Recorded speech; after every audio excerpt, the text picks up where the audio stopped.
Hello student, myself Devendra Yadav, training officer of sun private ITI. Student, आज का हमारा जो टॉपिक है वो है ट्रांजिस्टर। ओके, ट्रांजिस्टर क्या होता है सबसे पहले ये जानते हैं। तो ट्रांजिस्टर जो है एक 3 टर्मिनल वाला या कह सकते हैं 3 सिरों वाला एक सक्रिय युक्ति है जो कि इलेक्ट्रॉनिक सर्किट में यूज़ किया जाता है। ठीक है, 3 टर्मिनल वाला सक्रिय युक्ति है, एक्टिव डिवाइस है जिसका उपयोग हम लोग इलेक्ट्रॉनिक सर्किट में करते हैं। और ट्रांजिस्टर शब्द की उत्पत्ति जो है 2 शब्दों से मिलके हुआ है। ये 2 शब्द हैं ट्रांस और रेजिस्टेंस। ट्रांस और रेजिस्टेंस को मिला के आपका बना है ट्रांजिस्टर, जिसमें ट्रांस का अर्थ होता है स्थानांतरण, यानी ट्रांसफ़र से ट्रांस स्थानांतरण, और रेजिस्टेंस का मतलब होता है प्रतिरोध। तो कहने का मतलब है ट्रांजिस्टर में प्रतिरोध का स्थानांतरण किया जाता है। इसमें एक निम्न प्रतिरोध से उच्च प्रतिरोध की ओर वोल्टेज का एम्प्लीफिकेशन किया जाता है। ये होता है आपका ट्रांजिस्टर। ठीक है, अब ट्रांजिस्टर से बेसिक जो क्वेश्चन आपका बनता है वो कुछ इस प्रकार का रहता है। पहला तो ये है कि ये 3 टर्मिनल वाला यानी 3 सिरों वाला एक इलेक्ट्रॉनिक्स डिवाइस है। ठीक है, और कैसा डिवाइस है ये? तो ये एक सक्रिय डिवाइस है या एक्टिव डिवाइस भी इसको बोलते हैं। एक्टिव बोलिए या सक्रिय बोलिए। तो ये आपको याद रखना है कि ट्रांजिस्टर एक सक्रिय डिवाइस है। पिछली जो चैप्टर है उसमें हमने देखा था कि 2 टाइप का डिवाइस होता है, एक होता है सक्रिय, दूसरा है निष्क्रिय। निष्क्रिय डिवाइस के अंतर्गत 3 एलिमेंट आते हैं, रजिस्टर, कैपेसिटर और इंडक्टर। ठीक है, और सक्रिय एलिमेंट के अंतर्गत हमने देखा था कि इसके अंतर्गत डायोड हो गया, ट्रांजिस्टर हो गया और मॉसफेट हो गए। तो ये सारी चीज़ें जो इलेक्ट्रॉनिक्स में ज़्यादातर यूज़ किए जाते हैं, ये सभी डिवाइसेस जो है सक्रिय एलिमेंट के अंतर्गत आते हैं। तो ये आपको याद रखना है, ट्रांजिस्टर सक्रिय एलिमेंट है। प्रचालन किस में किया जाता है? तो अगर प्रचालन की बात करें तो ट्रांजिस्टर जो है करंट और वोल्टेज दोनों के आधार पे इसको प्रचालित हम कर सकते हैं। कहने का मतलब है कि करंट को फिक्स रख के हम लोग वोल्टेज को कम ज़्यादा करके इसको ऑपरेट कर सकते हैं, या फिर वोल्टेज को स्थिर रख के करंट को कम ज़्यादा करके भी ऑपरेट कर सकते हैं। तो ये दोनों प्रकार से वर्क करता है, करंट पे भी और वोल्टेज पे भी। थर्ड पॉइंट है सेगमेंट। तो इसमें 3 सेमी सेगमेंट होते हैं। 3 टर्मिनल है तो 3 इसमें सेगमेंट होंगे, ये आपको याद रखना है। कौन कौन से होंगे वो हम आगे देखेंगे। और ट्रांजिस्टर से पहले कौन सा जो एलिमेंट है वो यूज़ किया जाता था, ये बहुत ही इम्पोर्टेंट है। क्वेश्चन में डायरेक्ट आपको पूछा जाएगा कि ट्रांजिस्टर से मिलता जुलता कौन सा डिवाइस है जो पहले यूज़ किया जाता था। तो इसमें आपको याद रखना है कि वैक्यूम ट्यूब नाम का एक डिवाइस पहले यूज़ किया जाता था जो कि ट्रांजिस्टर के जैसा ही काम करता था। यानी ट्रांजिस्टर से पहले हम लोग वैक्यूम ट्यूब यूज़ करते थे और दोनों का जो कार्यप्रणाली है सेम है। लेकिन वैक्यूम ट्यूब जो है आकार में बहुत बड़ा होता था और आकार में बड़ा होने के कारण इसमें लॉसेस बहुत अधिक होता था, ये हीट इसमें बहुत ज़्यादा होता था। तो ये सारी चीज़ें प्रॉब्लम इसमें आती थी, इसलिए इसका दूसरा रूप निकाला गया जिसको हम लोग बोलते हैं ट्रांजिस्टर। ठीक, तो इसमें आपको याद रखना है कि ट्रांजिस्टर से पहले हम लोग वैक्यूम ट्यूब यूज़ करते थे या इसको वॉल्व भी बोलते थे। तो इसका लाभ अगर देखा जाए वैक्यूम ट्यूब और ट्रांजिस्टर के बीच में अगर देखा जाए तो ट्रांजिस्टर के लाभ कुछ इस प्रकार हैं कि ये आकार में बहुत ही छोटा होता है। अब आकार में छोटा होने के कारण इसमें पावर कंजप्शन बहुत ही कम होता है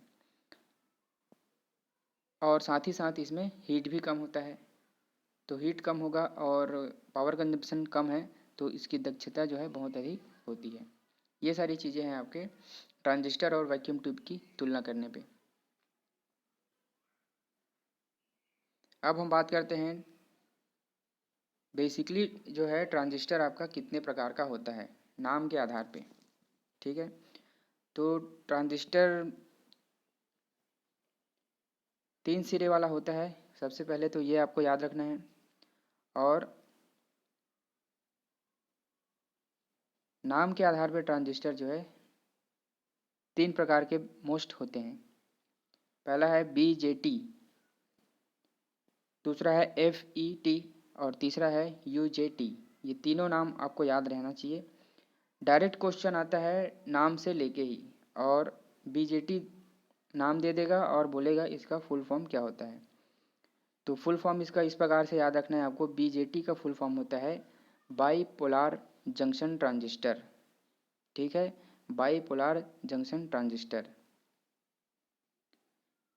सेकंड है FET, तो FET का फुल फॉर्म होता है field effect transistor. Okay, FET का फुल फॉर्म होता है फील्ड इफेक्ट ट्रांजिस्टर। तीसरे नंबर का है UJT। UJT का फुल फॉर्म होता है यूनी जंक्शन ट्रांजिस्टर। ठीक है, एक एक पॉइंट इसमें से और याद रखना है आपको कि BJT जो है 2 PN जंक्शन की विपरीत ध्रुवता वाली होती है। 2 PN जंक्शन जो डायोड हम लोग यूज़ करते हैं, 2 PN जंक्शन, उसी की विपरीत ध्रुवता का इसको जोड़ के बनाया जाता है। और ये 2 टाइप के होते हैं, PNP और NPN। ठीक है, BJT जो है 2 प्रकार के होते हैं। जो सबसे ज़्यादा हमको यहाँ ट्रांजिस्टर के नाम पे जो सुनने को मिलता है वो यही ट्रांजिस्टर है, जो कि 2 प्रकार का होता है, PNP और NPN। BJT के अंतर्गत आता है ये आपको याद रखना है। FET जो है इलेक्ट्रोस्टैटिक फील्ड के आधार पे काम करता है ना। इसका जो वर्किंग फंक्शन है वो इलेक्ट्रोस्टैटिक फील्ड के आधार पे होता है। और UJT जो है सेमीकंडक्टर एक जंक्शन वाला डिवाइस होता है। इसमें एक ही जंक्शन होता है और इसमें तीनों में 3-3 जंक्शन जो होते हैं, यानी 3 जो टर्मिनल निकले रहते हैं, उनका नाम कुछ इस प्रकार से है। BJT में जो 3 टर्मिनल हैं उनको बोला जाता है एमीटर, बेस और कलेक्टर। ठीक है, FET का जो 3 टर्मिनल है उसको बोला जाता है सोर्स, ड्रेन और गेट। इसी प्रकार UJT में एक टर्मिनल एमीटर बोला जाता है और बाकी 2 टर्मिनल को B1 और B2। ठीक है, तो ये हो गया आपका बेसिक परिचय एक ट्रांजिस्टर का। इसके अलावा और भी पावर ट्रांजिस्टर होते हैं जो जिसके अंतर्गत मॉसफेट और बहुत सारी चीज़ आते हैं। इसको आगे हम लोग पढ़ेंगे डिटेल में। सबसे पहले हम स्टार्ट करते हैं BJT से। ठीक है, बाईपोलार जंक्शन ट्रांजिस्टर, जो कि 2 प्रकार का होता है, PNP और NPN। BJT से हम स्टार्ट करते हैं क्योंकि बेसिक जो है ट्रांजिस्टर का यहीं से स्टार्ट होता है। BJT का फुल फॉर्म आपको याद रखना है बाईपोलार जंक्शन ट्रांजिस्टर। और ये जो है 2 प्रकार का होता है। ठीक है, NPN और PNP। इसका जो प्रतीक इस प्रकार है, NPN और PNP का जो 3 टर्मिनल है इनको बोला जाता है एमीटर। E से एमीटर है, B से बेस है और C से आपका कलेक्टर है। दोनों प्रकार का जो ट्रांजिस्टर है इसमें जो तीनों टर्मिनल रहते हैं वो सेम रहते हैं। तो हमको जैसे कि ज्ञात करना है NPN और PNP ट्रांजिस्टर कौन सा है, वो इस सिंबल के आधार पे हम लोग पहचान सकते हैं। तो इसका जो सिंबल है यानी प्रतीक है, ये प्रतीक आपको अच्छे से याद रहना चाहिए। प्रतीक से जो है क्वेश्चन बहुत अधिक आता है। डायग्राम आपको दिया जाएगा, पूछा जाएगा कि ये NPN है कि PNP। तो यहाँ पे आपको कैसे ज्ञात करना है, तो यहाँ पे आप देख सकते हैं 3 टर्मिनल है इसमें, एमीटर, बेस और कलेक्टर। ठीक है। वैसे ही पीएनपी में भी सेम है डायग्राम, इसमें भी एमीटर है, बेस है और कलेक्टर। तो किसी भी एनपीएन ट्रांजिस्टर या पीएनपी, सबसे पहले आपको देखना है इसका एमीटर वाला टर्मिनल। ठीक है, एमीटर वाला जो टर्मिनल है वहाँ पे एक तीर का निशान आपको दिखाई देगा, और इसी तीर के निशान से ही आपको पता चलेगा कि ये एनपीएन है कि पीएनपी है। अच्छा, सबसे पहले मैं बता देता हूँ कि एमीटर, बेस और कलेक्टर का हमको नामकरण कैसे करना है। तो बीच वाला जो रहेगा उसको बेस बोला जाता है, क्योंकि ये दोनों के बीच में है, एक तरह से बेस का काम कर रहा है, आधार का काम कर रहा है, तो इसको बोला जाता है बेस। बच गया दो, तो इनको एक को एमीटर बोलेंगे, एक को कलेक्टर। तो जहाँ पे तीर का निशान है उसको हम लोग बोलते हैं एमीटर। हमेशा जहाँ पे तीर का जो निशान है उसको बोला जाता है एमीटर। और ये जो तीर का निशान है ये दर्शाता है कि धारा अंदर की ओर आ रही है या धारा बाहर की ओर जा रही है। ठीक है, तो आपको एमीटर यानी उत्सर्जक, ठीक है, उत्सर्जक इसको हिंदी में बोलते हैं। तो एमीटर से आपको याद रखना है कि एमीटर में तीर का निशान दिखाया जाता है, और जो बाकी बच गया उसको बोलते हैं कलेक्टर, संग्राहक।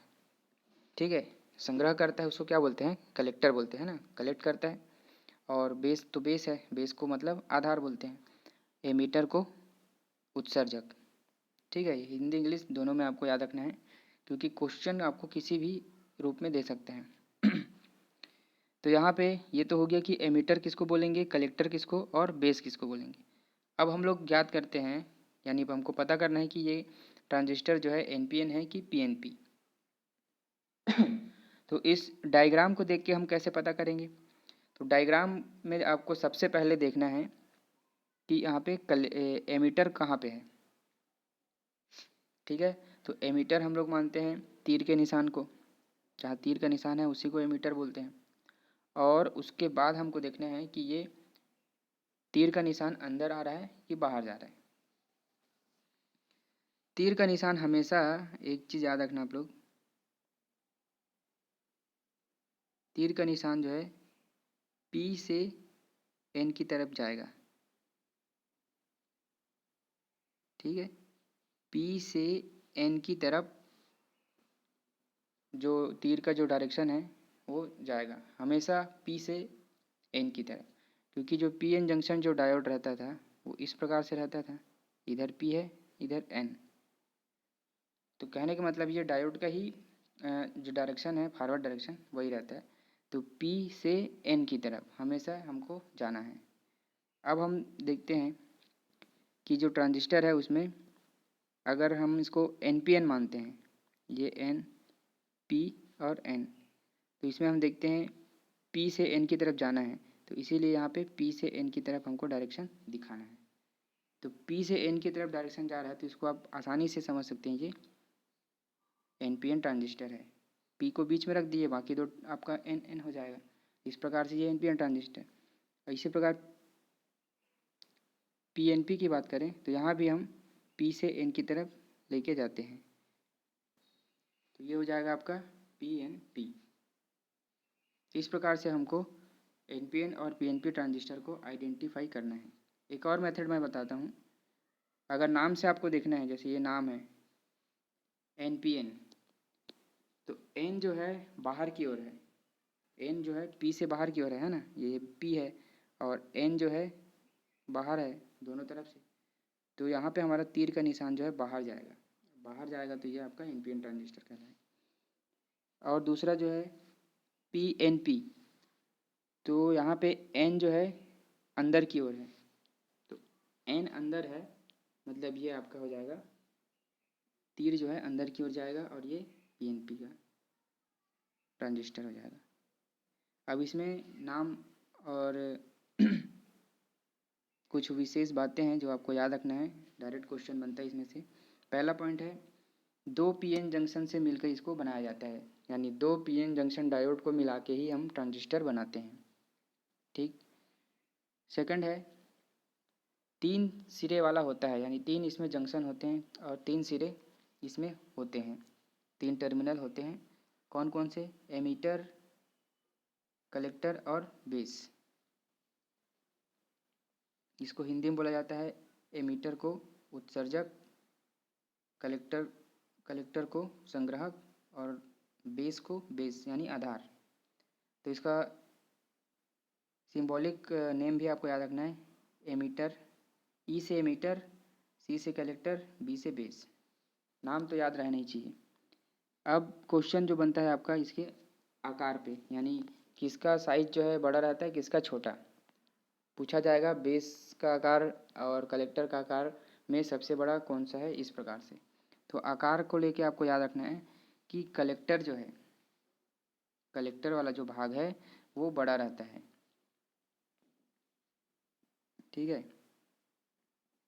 यहाँ पे अगर देखेंगे आप, ये आपका कलेक्टर है, तो ये कलेक्टर वाला भाग जो है ये आकार में बड़ा रहता है। उसके बाद आपका एमीटर, उसके बाद सबसे छोटा बेस। बेस वाला सबसे कम रहता है, ये याद रखना है, ठीक है। तो कलेक्टर वाला जो भाग है वो सबसे बड़ा, एमीटर कलेक्टर से थोड़ा कम, और बेस जो है सबसे कम। क्या चीज़ का है ये? आकार, साइज का मतलब है ना। जब उसको बनाते हैं तो उसका जो साइज बनाते हैं, डिसाइड करते हैं उसका। दूसरा इसमें क्वेश्चन है, सेम जैसा बनता है ये भी। इसको बोला जाता है डोपिंग। जो डोपिंग करते हैं ना, अशुद्धि को मिला के और इनको जो चिपकाया जाता है, बनाया जाता है। तो डोपिंग से अगर बोला जाए कि डोपिंग में सबसे ज़्यादा डोपिंग किसकी रहती है, तो इसमें आपको याद रखना है एमीटर का जो है सबसे ज़्यादा डोपिंग एमीटर साइड का रहता है। डोपिंग की बात करेंगे तो एमीटर वाला भाग, मतलब ये वाला भाग आपका बड़ा रहेगा। हाईली डोप्ड, अत्यधिक डोपिंग वाला रहता है एमीटर। उसके बाद कलेक्टर का रहेगा और सबसे कम बेस का। तो यहाँ पे आप देख सकते हैं बेस का जो है आकार में भी छोटा रहता है और डोपिंग में भी कम रहता है, ठीक है। आकार और डोपिंग इन दोनों में थोड़ा सा कन्फ्यूज़न होता है, इसलिए इसको ध्यान से पढ़ें कि आकार में कलेक्टर सबसे बड़ा होता है, लेकिन डोपिंग में एमीटर सबसे बड़ा रहता है, ज़्यादा रहता है। तो ये था आपका बेसिक परिचय ट्रांजिस्टर का। अब इसका आगे हम लोग वर्किंग प्रिंसिपल, कार्य सिद्धांत और भी है ना डिटेल इसका देखेंगे आगे। Okay student, thank you.